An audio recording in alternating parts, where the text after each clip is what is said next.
Hi, and welcome to today's live reading from Holding Out for You by Anna Paige, presented by Itsy Bitsy Book Bits. Chapter 1. As soon as this godforsaken night was over, I intended to strangle my best friend and toss her corpse in the nearest ditch. Trust me, she said. He's gorgeous, she said. Smart, funny, and a total catch. Dark hair and eyes, very brooding. Sexy. Bullshit. How did I let her talk me into these things? Weeks. She's been talking about this guy up for weeks, and I let her wear me down. Stupid. God, I was so stupid. She had me expecting some charming, ambitious hottie with an astronomical IQ. Was shut up, honking from the damn parking lot instead of bothering to come up to my door. A reject from some Wayne's World remake. A beer swilling, air guitar playing, greasy, grungy, gassy, obnoxious bag of no fucking way. That's what she considers my dream guy to be? I shoved a crumpled beer can aside with my foot as I sat there beside him in the front seat of his junker.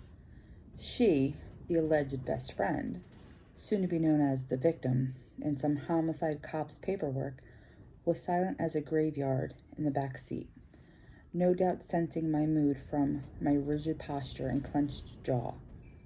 The smell of stale beer and cigarettes was cloying, and my stomach lurched in protest. Maybe I should leave her barely alive when I toss her into the ditch, so she can have the pleasure of feeling the buzzards pecking out her eyes. She'll be nothing but a pile of bones and a tuft of curly auburn hair in no time. I had plenty of time to plot as we made our way to the beach, where my brother and his college buddies were having a party. Charlie, my soon-to-be late best friend, had been half in love with my older brother since she and I were 7 and he was 11. Half the town had been right there with her. His combination of jet black hair and icy blue eyes put him on every radar in the county. Guys and girls alike tripped over themselves to be near him. It was insane and disheartening, given that I had the same black hair and blue-eyed combo, yet no one was beating down my door. Of course, my brother had a lot to do with that, too. He was incredibly protective, and since he was popular as hell, people listened to him when he laid down the law. The idea of him interfering in my social life probably would have pissed me off if I was capable of being mad at him.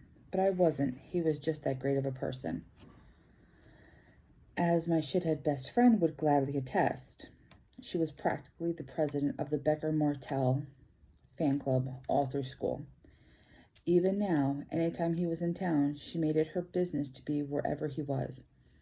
It annoyed the hell out of me after a while, because wherever my brother Becker was, his best friend Ashton was right by his side. It had been that way all of our lives, and whenever Ash and I crossed paths, things got ugly. My hand to God, if he patted my head like I was some little kid one more time, I was dumping his body in the ditch beside Charlie's. I was 21 years old, damn it, and that jerk talked to me like I was a toddler, and I was sick of it. When he and my brother went away to college upstate, I'd had a long break from the frustration that came along with his presence, and they'd stayed upstate afterward for graduate school. 2 days ago, they'd come back home. I wasn't sure how long they planned to stay, but I refused to let Ashton's bullshit deter me from seeing Beck. I loved my brother fiercely. He was always so great to me growing up, and I knew how lucky I was to have that kind of bond with him. It wasn't like that in a lot of families. Charlie's brother, who was 2 years older, but he tormented her too. The point, she declined a scholarship at the same college he attended just because she refused to be near him. Instead, she stayed close to home like me, and we attended classes together. Sophomore year, we got an apartment together near campus. It was a great apartment, lots of room and light, and it would even feel even roomier since she'd be living there alone after I killed her lying ass. So Blair, Tom here got his picture on the wall at Flanagan's. He's kind of a celebrity there. It was the first thing she said the entire ride. I turned to glare at her, wishing it wasn't so dark so she could see the full effect of my death stare.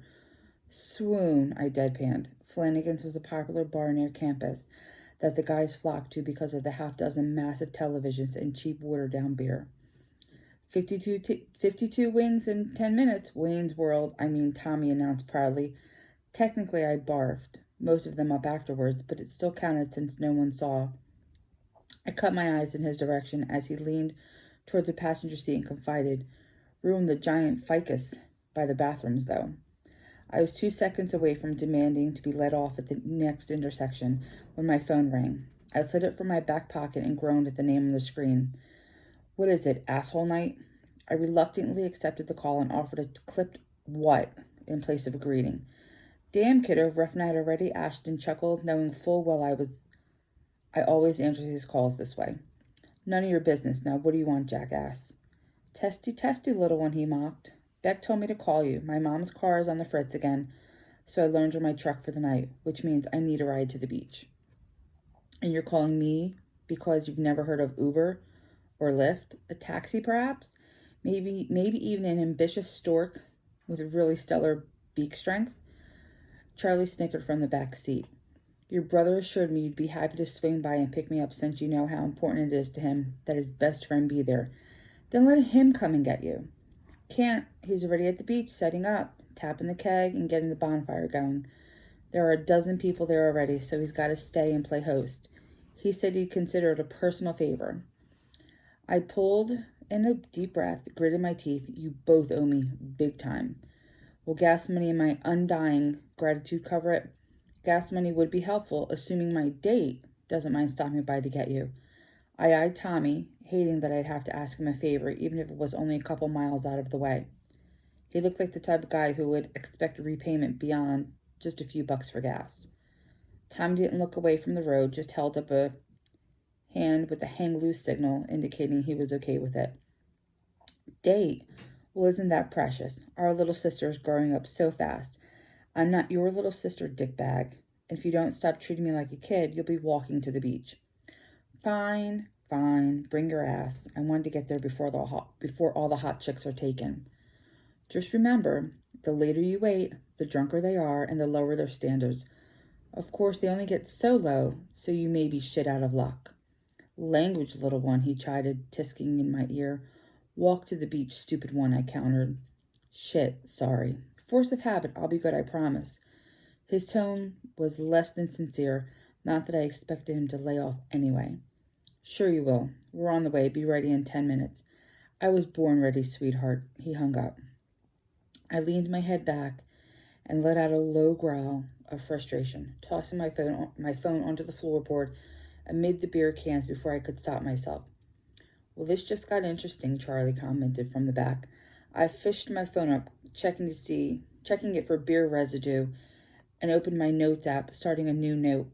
"What are you doing?" she asked. "Creating a hit list. Now shut your whore mouth. I'm still mad at you." I glanced back at her with narrow eyes. "Me?" She feigned innocence, hazel eyes wide as she pressed her hand to her chest in disbelief. "Top of the list. Charlie. Top of the list, even before Ashton, which should tell you all you need to know." I gave a pointed look in Tommy's direction. She mouthed, "What?" and seemed genuinely confused as to why I wasn't happy with her choice. I faced forward again and ignored her. She'd know exactly what she did wrong. But just in case, I planned to spell it out for her as I was choking the life out of her. We pulled into Ash's driveway exactly 10 minutes later, and before I could get the satisfaction of honking the horn, he was out the door and headed down the driveway. Damn it. And even worse, he looked really good in his dark jeans and fitted burgundy t-shirt. The blonde Adonis, as the girls in school had nicknamed him, was definitely living up to the name. And it was a shame Tommy didn't have Ash's style and grooming habits. There was a hoodie draped over his arm and an ever-widening smirk on his face as he peered at my date through the windshield. His green eyes were sparkling with mischief. Damn it. He was going to have entirely too much fun with this. I could tell already. A moment later, he opened the rear passenger door and slid into the seat behind me. "Hey, guys." His hand snaked around the front seat and waited for time to shake it. "Appreciate the lift, man. Ashton Hunter," he introduced himself. And you are? Tommy Davies. My date from hell announced, shaking Ash's hand quickly, but not quickly that I missed the enormous pit stain under his raised arm. Ash must have spotted it too, because he did that cough-laugh thing he was famous for. Tommy backed out of the driveway, and a moment later we were on the long, dark stretch of road between the town and the beach. Ashton's face appeared in the gap between the two front seats, a smirk firmly in place as he watched me while he asked Tommy, "So how'd you two crazy kids meet?" "Charlie set us up," Tommy volunteered cheerfully. "I work at the coffee shop across from the campus, and she likes her lattes." I frowned and looked over at him. "Really? I thought you had classes together too. She said you were a business major or something." What she said was he was going for a bachelor in business administration like the two of us. I remember because it was the "see you have so much in common" spiel she hit me with over and over when talking him up. He made an unpleasant scoffing noise. "Nah, I was, but I gave it up. I gave up going to class last year. It interfered with my social life." I tried to give her another death glare, but Ash was in the way. He saw my expression and couldn't stifle his grin. "Asshole. So can you make those fancy patterns in the drinks? I see pics all the time of swans and hearts made out of the foam." Ash just had to keep pushing, didn't he? "Nah, I bust the tables. Those machines are too damn complicated for me." I thought for a second and grinned. "I know a chick who can pour those patterns, though. When things are slow, she makes X-rated ones. Dixon stuff." Sweet, Ash grinned again and wedged his foot under my seat, kicking the spot just under my tailbone. "How cool is that, Blair Bear?" He kicked my seat again. "Sit back, Ash. Your cologne is making my sinuses burn," I quipped, though he actually smelled unnervingly good. I'd never tell him that. Never. With one last grin, he did as I asked, but he wasn't one to give up that easily. That damn boot of his was still wedged under my seat, and he kept kicking every few seconds, driving me crazy. Charlie tried to get him engaged in conversation, but he brushed her off. Finally, the beach was just a mile or so away, and I was ready to jump from the damn car before it even stopped moving. Then he did it again, at least half a dozen kicks in rapid succession, and I decided I had enough. He wanted me to fuss, to tell him to stop, to let him know how much he was pissing me off. What I did instead was moan a long and loud grinding into my seat as I breathlessly said, "Oh, Ash, don't stop. Just a few more kicks and I'm right there, baby."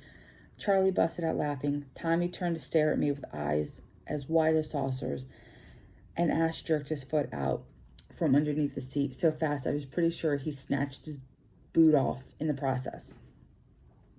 Apart from Charlie's cackles of laughter, the last few seconds of the ride were silent and uneventful. A clearly embarrassed Ash disappeared as if by magic as soon as Tommy put the car in park. I guess that was one way to shut his arrogant ass up.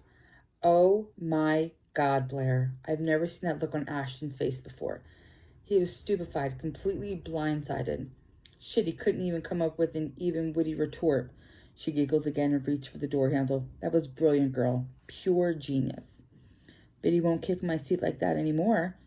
We got out of the car and headed toward the sand. Halfway there, Charlie handed me a wad of fabric. Smartass was in such a hurry he forgot his hoodie. "Why are you giving it to me?"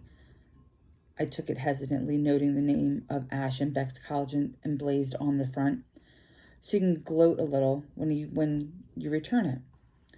I waved her off, trying to give it back to her. I'd prefer avoidance.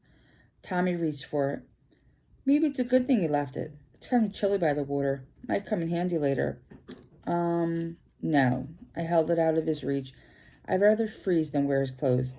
"Maybe I meant I wanted to borrow it." I shook my head. "Sorry, I can't loan something that's not mine." I wasn't sure what squicked me out more, Tommy wanting to wear a strange guy's hoodie, or the thought of some enormous pit stains seeping into Ash's stuff. So gross. Might as well get this over with now so I could relax. "Look, Tommy, I think you're nice and everything, but this date," I almost choked on the word, "this just isn't going to work. I tried telling Charlie that I wasn't into dating right now, but she pushed, and I gave in. Sorry for that. I should never have agreed to see you tonight. I'm just not in the right place to start something with anyone, I offered him with a smile. Do you know what I mean? So you aren't into me? I softened my expression as much as I could. No, I'm sorry. And I thought it was better to tell you now, so maybe you can find someone at the party who's more compatible. He looked deflated for a moment, but recovered fast. Okay, there's bound to be a ton of girls here tonight, right? Loads, I nodded. Cool, he chirped, already scanning the beach. He tossed a last look my way and frowned. Do I still have to give you a ride home? Because if I get lucky, that might be hard to explain. Nah, I almost laughed. We'll catch a ride with Beck. He threw me the hang loose signal again and headed off in the search of a new date. Well, you could have at least had one beer with him first, Charlie commented, humor in her voice. Oh, you shut your face. I'm still pissed off at you for setting me up with him in the first place. I pointed in the direction he headed. Do you think I enjoy that? I hate that I had to say that to him. And I hate you for putting me in that position. How in the fuck did you look at him and think he and I would be compatible in the slightest? She grimaced. I didn't really think it through. I just heard from the barista who caught him changing in the back room that he was hung like a horse, and I figured at the very least he'd be good for taking the edge off. I stared at her, mouth agape. What? You've been single way too long. I wasn't expecting you to fall in love or anything. I was just trying to hook you up with someone with some quality dick. I opened my mouth to speak and clamped it shut. There weren't sufficient words to convey how offended I was. There was, however, an obscene gesture that would do nicely. So I threw Ash's hoodie over my shoulder, flipped her off with both hands, and stalked away, suddenly in desperate need of a beer, and possibly a new best friend.